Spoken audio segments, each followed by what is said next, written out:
The auction that shocked collectors. In June 2025, excitement peaked when a single 4-foot-tall mint green Labubu doll fetched a staggering $170,000 at an auction in Beijing. Another 5-foot variant sold for over $130,000. All 48 Labubu dolls sold out, generating more than $518,000 in total revenue. This wasn't a fluke, it was emblematic of how Labubu had become more than a toy. Suddenly, these creatures were recognized as high-value designer collectibles, commanding prices that rivaled luxury art pieces and rare memorabilia.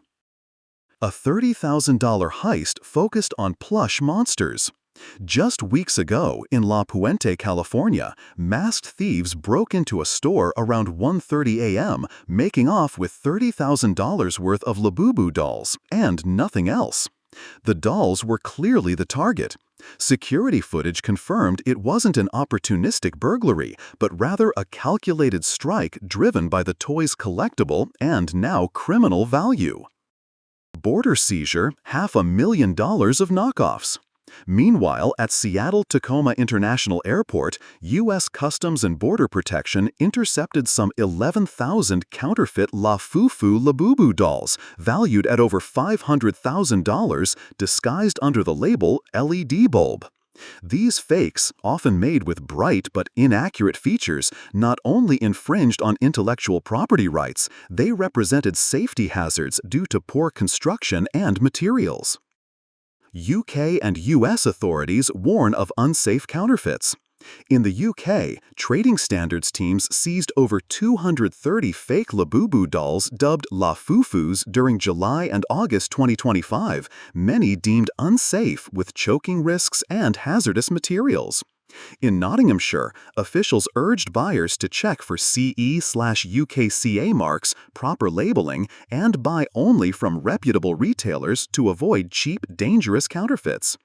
In the U.S., the Consumer Product Safety Commission, CPSC, issued a public warning in August 2025, advising collectors to avoid knockoffs that lacked proper holographic stickers, QR codes, or UV marks, common giveaways of authenticity. Celebrity endorsements and marketing frenzy. None of this would have happened without the social media firestarter. In April 2024, Blackpink's Lisa posted a selfie with a Labubu blind box, sending collector demand into overdrive. Other stars, Rihanna, Kim Kardashian, and Dua Lipa, soon joined in, turning Labubu into a fashion statement and pop culture icon. PopMart, riding this wave, saw its profits surge nearly 400% in the first half of 2025, with revenue hitting $1.93 billion. Labubu alone became nearly a third of its total revenue. Consumerism, scarcity, and the blind box model. What's at the core of this obsession? Psychologists call it emotional spending and social status signaling. Labubu's blind box mechanism and limited editions fuel scarcity and collectability, making it not just a toy but a story people want to own. Arabian Business and similar outlets describe it as a perfect storm. Emotional ROI behavior, social media amplification, and musicians' fashion insider traction, all making Labubu a cultural and economic phenomenon.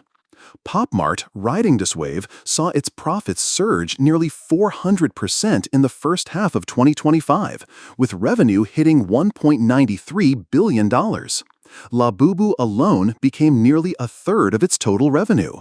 Repair boom. Toy doctors on demand. With so much value in these plush toys, repairing damaged Labubus became a booming service. In Shanghai, a toy repair specialist, nicknamed Heartman, fixed 100 Labubus in 1 month, eventually expanding operations to handle the demand. Repairs cost around 10% of the original toy's price. Spiritual backlash in Pakistan. While many embraced Labubu for fashion and nostalgia, voices like Pakistani actress Mishi Khan pushed back, labeling the doll ugly and spiritually risky. She warned it could attract negative energy, dark forces, or jinns, noting its unsettling grin and popularity as a troubling trend. Conspiracies versus psychology. Internet conspiracy theory lovers took it further, linking Labubu to voodoo, demon Pazuzu, and cursed behavior. One viral video made wild claims, but experts and psychologists consistently dismiss these as baseless urban myths. Attachments to dolls, they explain, are normal transitional object behavior. There's no evidence of supernatural traits. Fan frustrations and quality concerns. Even among legitimate buyers, quality control has stirred frustration. Reddit threads are full of complaints about poor stitching, misaligned faces, and inconsistent production. Sometimes fakes looked better than the real thing.